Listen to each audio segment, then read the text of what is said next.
Olá pessoal, tudo bom? Vamos continuar então agora a sequência das nossas videoaulas. Hoje nós vamos falar sobre geada. Geada, esse evento que acontece no inverno da região sul do país, nas regiões de altitude. Embora seja algo muito difundido aqui na região sul, nos 3 estados, né? Mas ainda conhecido nas latitudes maiores, né? Então, pegar ali o sul do Rio Grande do Sul, as serras gaúchas catarinenses, os pontos mais altos aqui do Paraná, mas também as regiões mais baixas, até ali a latitude 26, mais ou menos, nós vamos ter bastante conhecimento de geada. Mas também na região sudeste nós temos episódios de geada que acontecem, né? Nós vamos verificar registros de geada em Campos do Jordão, que é uma região bastante alta no estado de São Paulo, também no sul de Minas, ali na região de Poços de Caldas, também regiões altas cujo inverno, às vezes as temperaturas mínimas facilitam as condições de geada. Então, para quem não é dessas regiões, geada é um assunto que normalmente a gente só tem contato em livros e em teoria, né, em relato das pessoas. Entretanto, é um evento bastante comum. Porém, agora com o aquecimento global, com o aumento das temperaturas médias do planeta Terra, a geada tende a ser um evento raro. Poucos dias de geada no ano. Pode pegar aí os últimos 2 anos, por exemplo, nós tivemos pouquíssima ocorrência de geada. Perto de anos aí que nós tínhamos semanas com geada, quase que todo dia, né? Então, embora seja um assunto conhecido para muitos de vocês que são aqui da região sul, mesma coisa da chuva, né? A mesma reflexão que a gente faz da chuva. Em geral, nós temos um conhecimento de leigo, mas as ocorrências, como se dá isso, como isso afeta a fisiologia das plantas e os métodos para minimizar são pouco conhecidos para o público leigo. Então vamos lá entender um pouco mais nessa videoaula como funciona, como o que é, como é e o que fazer no caso de ocorrência de geada. Então, uma leve introdução aqui conceitual. Nós vamos ter 2 conceitos clássicos sobre geada. O primeiro conceito é o conceito meteorológico, que leva em consideração apenas questões meteorológicas ou climáticas. O segundo conceito que nós vamos ver é o conceito agronômico, que além desses fatores, ele ajusta esses fatores para as condições das plantas. Então vamos verificar o primeiro conceito, que é o conceito meteorológico. Vamos tentar ver se faz sentido para nós. Veja, não estou dizendo que o conceito meteorológico ou o conceito agronômico, né, estão certo, qual que está certo, qual que está errado. Mas vamos dizer que um completa o outro, né? Então vamos entender aqui as características. Então o conceito meteorológico nos informa o seguinte: deposição de gelo. Então, o que é geada? Deposição de gelo sobre as superfícies expostas ao relento em noites de intenso resfriamento. Então, nós temos aqui 2 características que nos chamam a atenção: deposição de gelo, né? E noites de intenso resfriamento. Certo? Essas 2 características aí. Bom, até agora está fazendo sentido para nós. Nós verificamos que a geada é uma deposição de gelo. Aí um detalhe, corrigindo, o pessoal às vezes fala: nossa, essa noite caiu geada. De novo, não cai. A geada não cai da nuvem. Ela se forma. Então houve formação de geada, houve ocorrência de geada, houve deposição de gelo sobre a superfície. Isso poderia ser melhor ajustado. Tá? Bom, e aí vamos continuar. Noite de intenso resfriamento. Claro, tem que ter frio, né? Muito frio para que aconteça geada. Condição térmica básica: temperatura de 0 grau e umidade da atmosfera. Logo, também nos faz bastante sentido. Por que faz sentido? Porque a 0 grau é o ponto de fusão da água, ou seja, a de solidificação, a fusão e solidificação, né? Quando eu penso no caminho, né? ponto de congelamento. Então, a água ela vai transformar de líquido para sólido a 0 grau. E tem que ter umidade na atmosfera, óbvio, por conta da formação de geada tem que ter água, ok? Condição nas plantas. Mesmo com formação de gelo sobre as plantas, pode não haver morte dos tecidos vegetais por elas estarem em repouso vegetativo. Então tem espécies aí que elas têm a questão da dormência, né, do repouso vegetativo.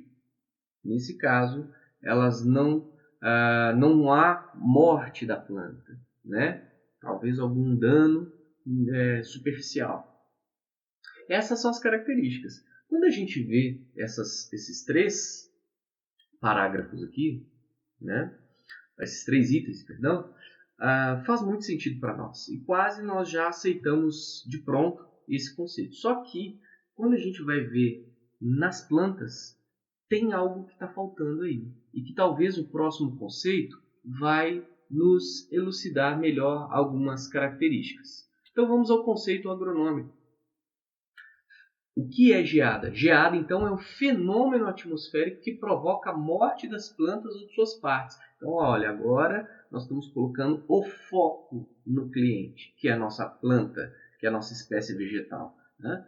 Então, faz sentido também, né? Completa o anterior. É deposição de gelo? Ok. Noites de intenso resfriamento? Tá ok. Mas essa deposição de gelo provoca a morte das plantas ou das suas partes. Então nós vamos ver, às vezes, espécies que são altamente sensíveis ao frio intenso e que, de repente, elas vão ter um resfriamento, vai ter uma morte inteira da espécie. Não tem o que fazer, tem que cortar e recomeçar, né?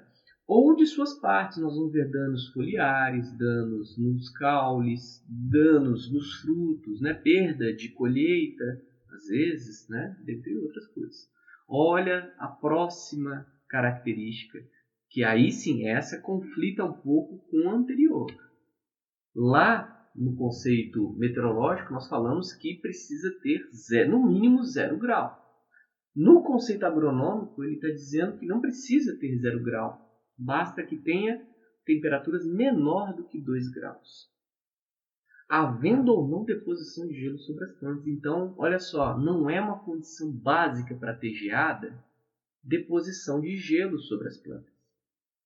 No conceito agronômico. Pode haver ou não. E não precisa ter 0 grau. Eu posso ter aí 2 graus. Nós vamos ver que até uma temperatura um pouco maior, eu ainda tenho probabilidade de ocorrer geada. Olha que interessante. Daqui a pouco nós vamos descobrir, aí fica a pergunta para você que está nos assistindo. Por que 2 graus? Por que uma temperatura um pouquinho maior aí nós ainda temos chance? Mas a água não se solidifica a 0? Né? Vamos pensar depois sobre isso.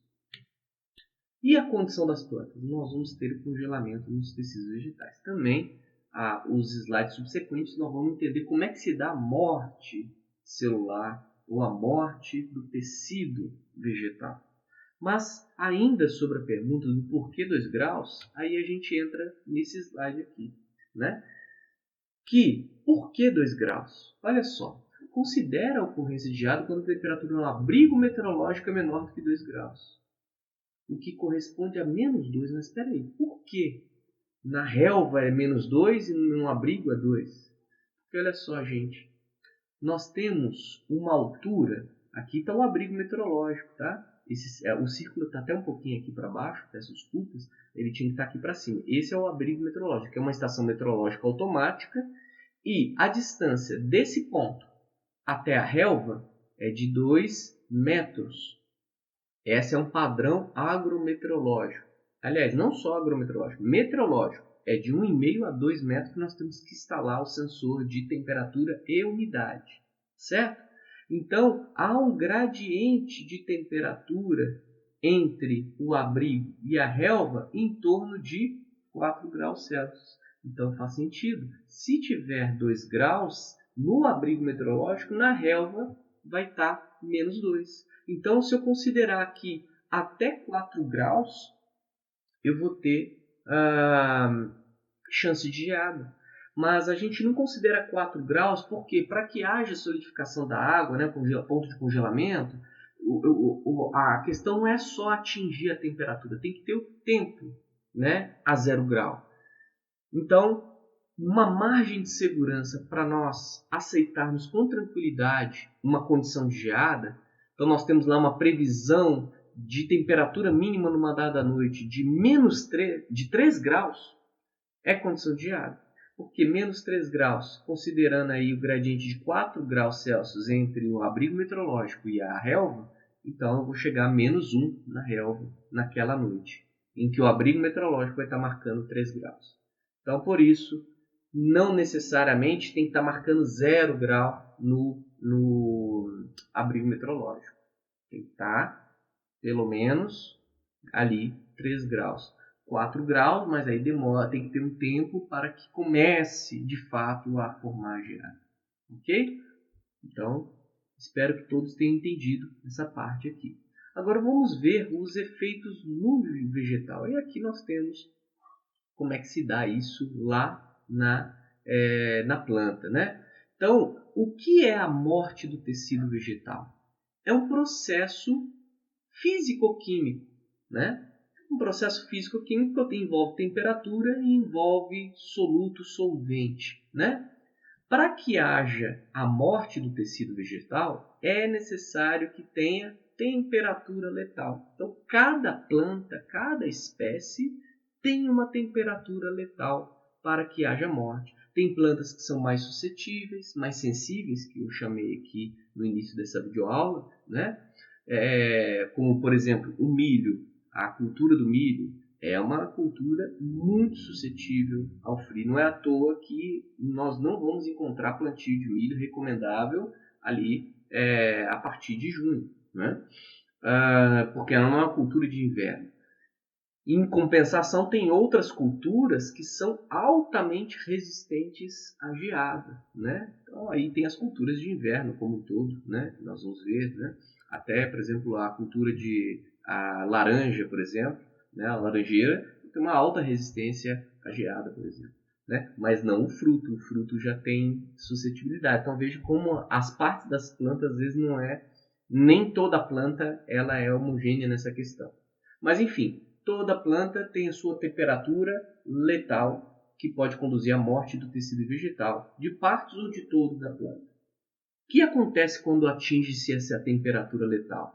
Então, primeiro, olha aqui a nossa figura, né? Nós temos aqui, né, o tecido, né, aqui a célula. Então, nós temos a solução intracelular e a solução extracelular. O que acontece? Primeiro, congela-se a solução extracelular. O que vai acontecer? Um desequilíbrio no potencial químico da água na solução intra em relação à solução extracelular. Então vai acontecer o quê? Um fluxo dessa solução dentro da célula para fora da célula. E aí vai acontecer o quê, gente? Uma perda do potencial de turgescência, que a gente chama. A célula vai murchando até que haja rompimento da membrana plasmática e aí o extravasamento das organelas e aí a célula perde a sua função biológica. Então vamos ver aqui o resumo, né? O que se dá nas plantas. Então, primeiro, desidratação das células. Então esse fluxo da solução intracelular para o extracelular. Perda do potencial de turgescência. Então, o potencial de turgescência é isso, é aquela célula naquele formato normal dela. Quando ela se murcha, ela perde esse potencial de turgescência. Redução do volume celular, né? Então, a planta, a célula, ela murcha, é o nome mais técnico, e acontece a ruptura da membrana plasmática, ocorrendo a morte celular. E aí a morte de várias células gera a morte do tecido. Temos também os sinais visuais nas plantas. Então, olha só, na folha é muito visível, né, pessoal, quando acontece geada. Não precisa de você ver a geada acontecendo.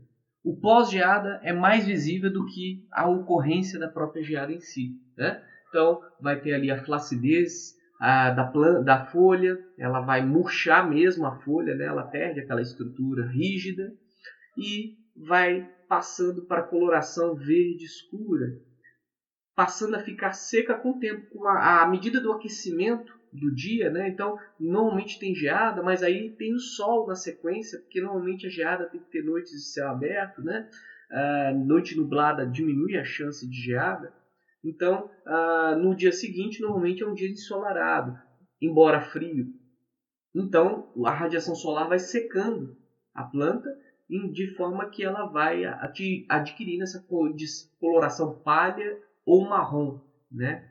Então, é bem visível o dano por geada nas folhas. No caule, nós vamos ver pontos necrosados dos vasos condutores, né? Então, o que é aquela mancha preta? São os vasos condutores que já morreram, né? Que estão necrosados. E nos frutos? Às vezes nós podemos ter danos externos, que é o mais visível, né? Então, o que é um dano externo no fruto? Ele perde a coloração original. Nós vamos ver daqui a pouco uma foto de uma maçã. Normalmente é aquela maçã vermelhinha, né? Que a gente está acostumado a comprar no mercado. E ela fica toda amarelada, né? Passando alguns pontos até marrom, né? Mas também, às vezes, ela pode não ter dano nenhum externo, mas a perda da qualidade interna. Isso acontece muito com laranja. Nós vamos ver laranjas que externamente ela está naquela coloração normal, né, de verde, que amadurece, vira amarelo. Mas quando você vai abrir a laranja, ela está totalmente seca por dentro, ela já não tem aquele gosto adocicado, porque a geada atingiu dentro do fruto, né? Então, tem essas situações aí.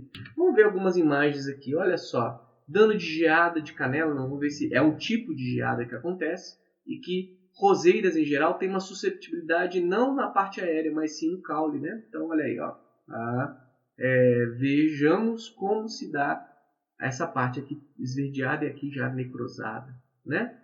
Outra cultura muito, como eu falei, muito suscetível. Olha só a cultura de milho, né?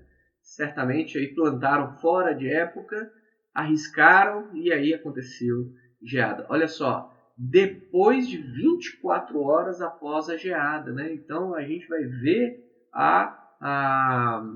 o dano após, normalmente, né?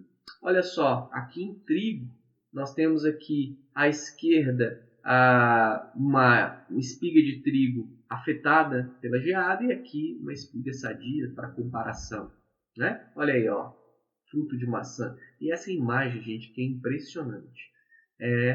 Tem o dano de geada em cafezal. Isso daqui é a foto da geada negra que aconteceu em 1975 no estado do Paraná. Daqui a pouco nós vamos falar mais sobre ela, tá?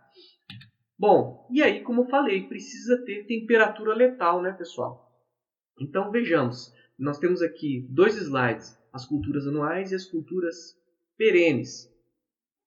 Veja vocês que culturas de inverno, como trigo e aveia, elas têm uma temperatura letal muito baixa. Então, para matar uma cultura de um trigo, né, a espécie mesmo, da ponteira até a raiz, tem que ser ali em torno de -9, -8. Então, dificilmente no inverno nosso chega a esse nível, né? Mas olha que interessante, no florescimento e na frutificação já é um pouco mais suscetível. Por isso que nós mostramos ali uma espiga de trigo afetada. Então, dependendo da latitude, dependendo do frio que tiver ou da altitude, pode ter problemas de qualidade e produtividade. Aí nós vamos vendo, né, aqui, né, alta, média, até baixa e muito baixa. Olha só, as culturas mais suscetíveis, né? Imagina algodão e arroz, facilmente o inverno chega aqui a -0,5, né? O milho, olha só, -2, até para a parte de frutificação que é -3. Mas tem inverno aqui que chega às vezes -5, com muita facilidade em certas regiões. Olha a cultura perene. A macieira ela é uma cultura relativamente sensível ao frio, embora ela tenha a questão da vernalização, né? Que ela precisa de um número de horas de frio para que haja frutificação, mas a temperatura letal dela é -2. A bananeira é uma cultura extremamente suscetível a geada, né? Pode ver que quando tem geada nas estradas a gente vê muita bananeira morta, né? Olha só a laranjeira, como eu disse para vocês, a laranjeira ela é uma cultura altamente resistente ao frio, porém o fruto às vezes não é, né? Então nem sempre temos uma condição igual para todas as partes da planta. Pessoal, agora nós vamos então trabalhar os tipos de geada. E nós temos a geada, os tipos quanto à gênese e quanto ao aspecto visual, né? Então, vamos começar quanto à gênese. O que é gênese? Origem, né? Como origina uma geada? Nós temos uma classificação. Nós temos aqui basicamente dois tipos. A geada de vento ou advecção, né? A gente chama de advecção essa movimentação horizontal de massa de ar, né? Então, a geada de vento é muito fácil da gente entender. É aquela que ventos fortes estão batendo na planta por horas seguidas, né? E aí acaba tendo danos apenas em uma parte da planta. Então, é aqueles danos, as necroses numa parte da planta. Daqui a pouco nós vamos ver, por exemplo, uma cultura, uma espécie muito usada em ornamentação de quintais, por exemplo, é o pingo de ouro, né? Aonde bate o vento frio, seca tudo. Do outro lado está verde, mas do lado que está, vamos dizer assim, a barlavento, está seco, né, com cor de palha. Temos uma foto na sequência daqui a pouco. Então, tem esse tipo de geada. E a geada de radiação, que aqui entra tanto a geada, a geada negra quanto a branca, que a gente vai ver daqui a pouco, né? Então, é o resfriamento intenso da superfície que perde energia durante as noites de céu limpo, sem vento, com baixa umidade. Então, aqui não é uma condição, assim, eu posso ter alta umidade quando ter baixa umidade e ter geada de radiação, tá, pessoal? Mas essas condições também posso ter associada a vento. Mas a noite de céu limpo é uma condição muito evidente. E outra, por quê? Porque quando nós não temos a cobertura das nuvens, o solo perde calor com muita rapidez, né? Por isso que a gente fala, perde energia. Energia o quê? Energia térmica, energia radiativa, né? Do solo para a atmosfera com muita rapidez, de forma que a temperatura mínima é facilmente atingível, né? E normalmente a origem se dá por causa de uma massa de ar polar, né? Fria e seca. Tá aí, pessoal. Nós vamos ver daqui a pouco que tem os dois também, a geada mista, né? Que é a vento mais radiação. Então olha aí, ó. Geada de vento, aqui ó, uma cultura ornamental, um arbusto, de um lado, o lado onde incidiu o vento a noite toda, seco aqui avermelhado na nossa imagem, né? E verde, aonde ficou mais protegido. A geada de radiação, que é essa imagem aqui da geada branca, mas poderia ser também a geada negra, que ela tem a mesma origem. Só muda a intensidade. E a geada mista, como já falamos aqui, a situação que ocorre os dois processos juntos. Ainda tem um quarto aqui, que é a geada de canela, né, pessoal? Olha só, geada de canela, imagina o seguinte, você está lá num plantio em relevo acidentado, né? Então o escoamento do mais alto, lá do espigão, lá do ponto do mais alto da serra, até as baixadas, aonde o ar frio passa, ele sai congelando a região do caule, por isso que chama canela, né? Como se fosse a nossa canela aqui, bate nas pernas da planta, vamos dizer assim. Então, por isso que a gente chama brisa catabática, catabática é na descida, tá, pessoal? Sopra morro abaixo e aí vai acontecer esse congelamento aí dos caules, né? Veja, pessoal, então, o que acontece? Aqui, ó, é um cafeiro. Café, nós vamos ver que é uma cultura muito suscetível à geada. Não é à toa que aconteceu a geada em 75 e dizimou o cafezal do Paraná, né? Em 1976, a colheita foi zero por causa disso. Então, veja, aconteceu aqui a geada. A priori, não nos parece nenhum aspecto visual, né? Mas o que aconteceu? Por que está tendo brotamento? Porque o caule está morto. Então, muito provavelmente, isso daqui já vai secar na sequência e vai ter aqui o brotamento, né? Então essa imagem antes, né? Quando ela foi atingida, na sequência ela dava toda vermelha com brotamento, ou seja, não morreu a raiz, mas a parte aérea toda foi atingida. E agora, os tipos de geada segundo o aspecto visual. Então nós vimos sobre a origem, sobre a formação de geada. Agora nós vamos ver sobre o aspecto visual. Nós temos as tão conhecidas geada branca e geada negra, né, pessoal? Geada branca é a mais comum. É a que a gente mais vê aqui no estado do Paraná, né? Então nós temos aí aquele aspecto visual branco, né, na superfície. Então, nesse ponto, nós temos aí as características. Para como nós temos aí a formação da geada branca? Primeiro, é um tipo de geada de radiação, né? O que precisa ter? Noites de céu limpo, ok? Noites de intenso resfriamento, perfeito. Só que precisa ter vapor d'água. Essa vai ser uma das grandes diferenças entre geada branca e geada negra. É que a geada negra ocorre com umidade baixa e a geada branca, umidade elevada, né? Tem que ter. Então, você sai numa noite de inverno, em torno de 9 horas da noite, olha para o céu e o céu está estrelado e a previsão do tempo é de muito frio, então a chance de geada é muito grande. Se tiver muito úmido, geada branca. Em caso de inverno muito intenso, pode acontecer a geada negra, né? Mas faz tempo que nós não temos essa incidência. Então, olha aí, ó. A geada branca ela é menos severa do que a geada negra. Por quê? Porque olha só, gente, quando acontece a condensação, o que é condensação? Para ter geada, tem que ter primeiro a passagem de vapor para líquido, por meio da condensação. Então, forma orvalho nas plantas. E posteriormente esse orvalho congela. Então há uma liberação. Quando a gente faz o caminho, né, inverso da vaporização, da evaporação, quando a gente vai da condensação até a solidificação ou congelamento, ocorre liberação de calor latente para o ambiente. Então o que acontece? Quando libera calor, a temperatura mínima ela não fica tão mínima, né? Não, evita que as temperaturas mínimas sejam tão baixas. Então, embora a geada branca ela cause estrago, ela não é tão prejudicial para a cultura como é a geada negra.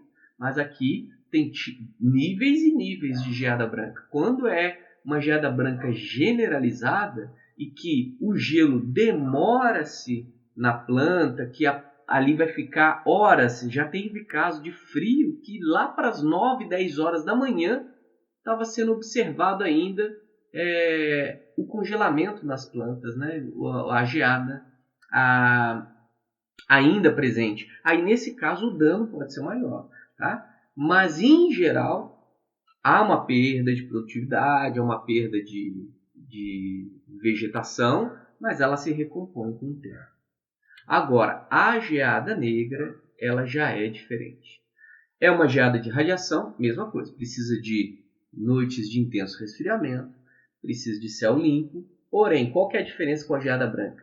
Umidade baixa, muito baixa. Então, o tempo está seco, muito frio. E que detalhe, pessoal, aqui não está no slide, mas pior ainda a condição da geada branca, a geada negra, quando está associada a vento. Então, assim, está muito frio, ventando e umidade baixa. O que acontece? A temperatura letal da planta é atingida antes que haja condensação de vapor d'água. Resumindo, antes de haver formação de geada branca, a planta morre por geada negra, né? Então, antes de congelar, antes de ter a deposição de gelo sobre a superfície, a planta já morreu. Foi o caso em 1975, pessoal, né? Em torno ali do dia 18 de julho de 1975, o Paraná inteiro experimentou a chamada geada negra, o que dizimou a cultura do café. Lembrando, Paraná até 1965 era um dos principais players da cafeicultura no Brasil e no mundo. A produção do Paraná correspondia a boa parte da produção e de exportação de café. E o norte era o campeão, ali a região de Londrina, né? Teve várias cidades, a Cafeilândia, né? Que leva o nome, Rodovia do Café, né? O Teatro Ouro Verde, tudo isso em homenagem àquilo que era considerado Tesouro Verde, né? Por isso que chamava Ouro Verde. Muita gente enriqueceu na época, ali entre a década de 60 e 75. Mas quando aconteceu a Geada Negra, ainda se teve uma colheita recorde em 75. Colheu-se o café antes de ter a Geada Negra. Porém, em 76 a colheita foi zero. Hoje, os líderes de produção de café no Brasil é São Paulo, Minas Gerais.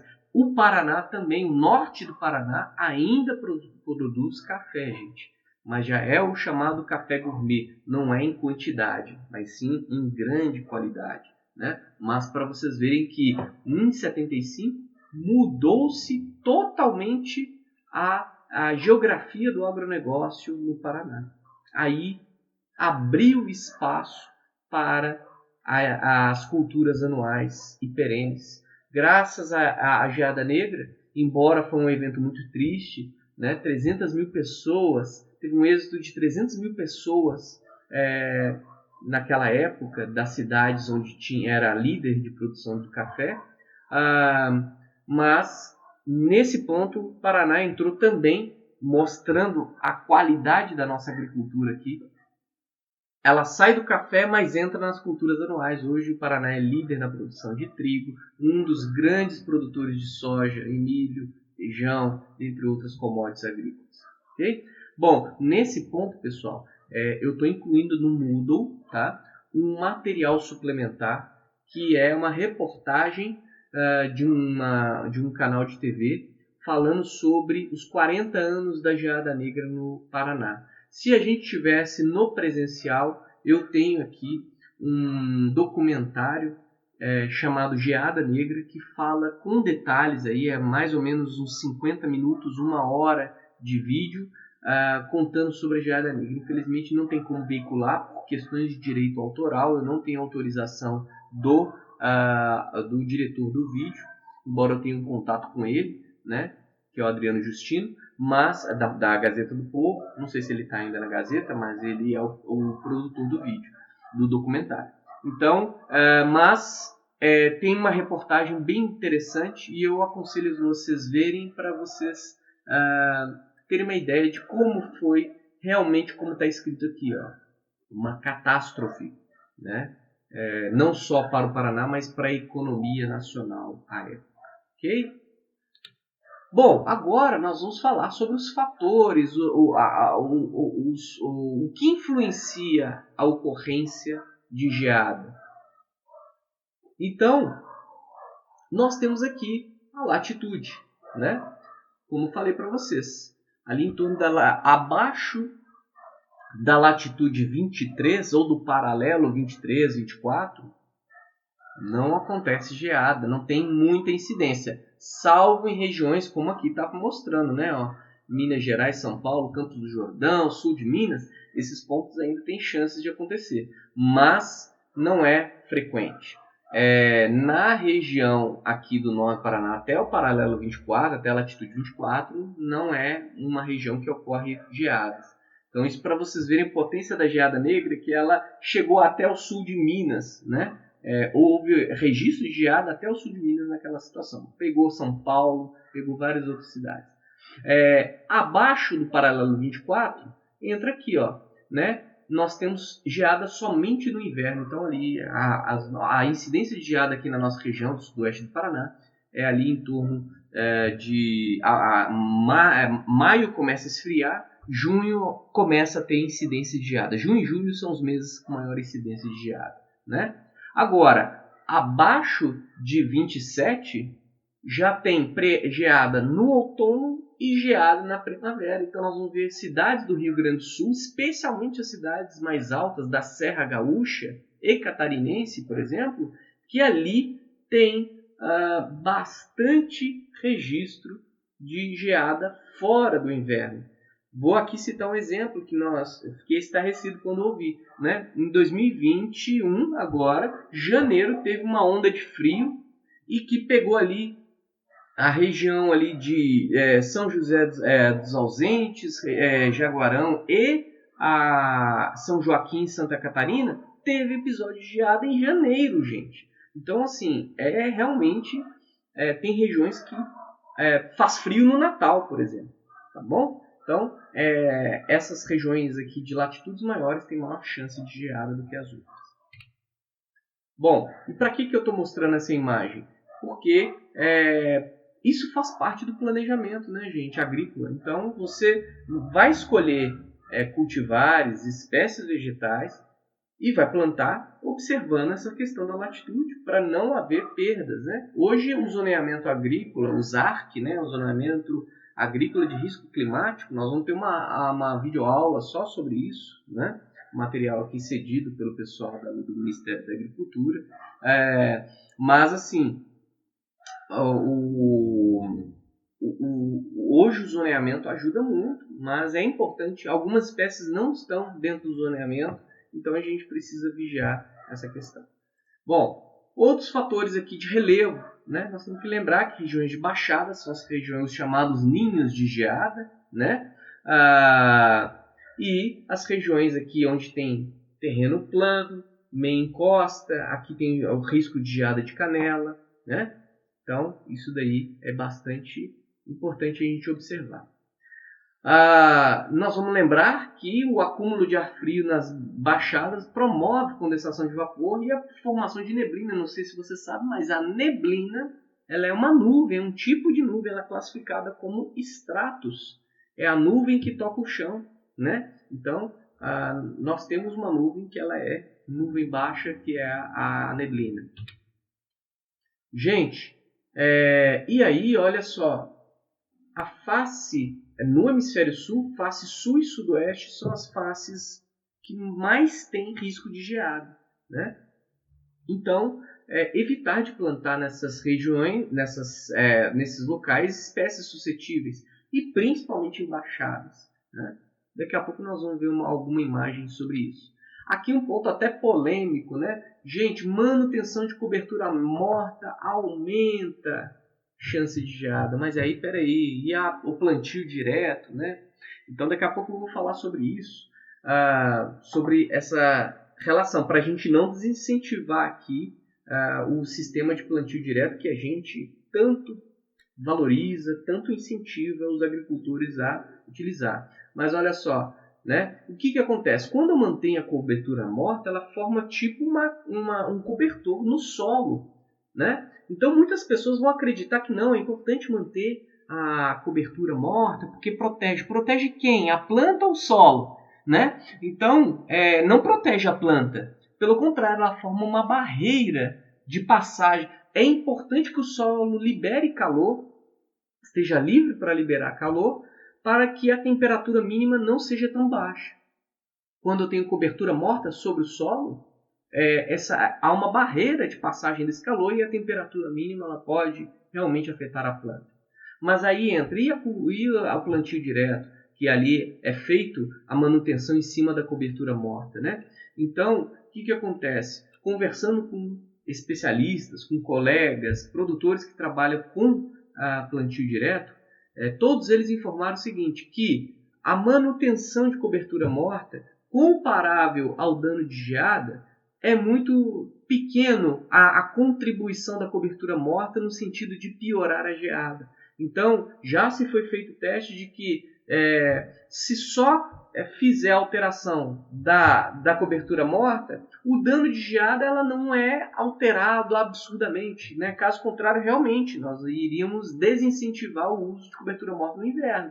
Mas não é o caso. Então, você que trabalha com plantio direto pode continuar trabalhando, porque, infelizmente, a geada, quando ela vem, os danos a gente tenta minimizar, mas retirar a cobertura morta não é o caminho. Agora, uma dica que eu vou dar para você, se você trabalha com pomares e principalmente plantas ornamentais, o teu jardim, aí sim são espaços menores, pode afastar aí, né, abrir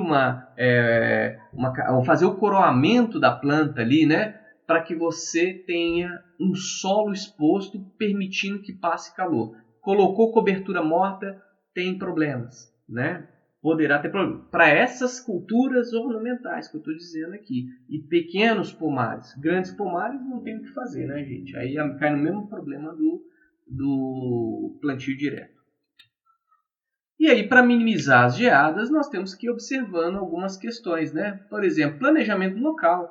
Você não, tem que fazer um estudo de temperaturas mínimas das cidades onde vocês estão trabalhando, né, gente? Então, olha aí, ó. Ponta Grossa, por exemplo, nos últimos 10 anos, em junho e julho, de 30 a 28 ocorrências de geada, né, nos últimos 10 anos. Então, eu já sei que aqui, por exemplo, cidades como essa, e como o próximo slide aqui, que peço perdão, está bem desconfigurado, né? Mas olha só, o que está em vermelho aqui, Clevelândia, Guarapuava, né? Pinhais 114, isso nos últimos 10 anos. Essas regiões eu vou ter que tomar cuidado com os cultivares, com tipos de plantas, escolher plantas resistentes à geada nesse ponto, né? Porque ali não só tem geada, mas nesses pontos aqui, que são os pontos mais altos, aqui Pinhais tem a Serra da Graciosa. Então, são regiões que atingem a temperatura mínima com muita facilidade e detalhe. Lá é muito possível ter ali entre menos 1 e menos 5 graus Celsius de temperatura mínima, né? E aí a gente escolhe também, pessoal, variedades resistentes, né?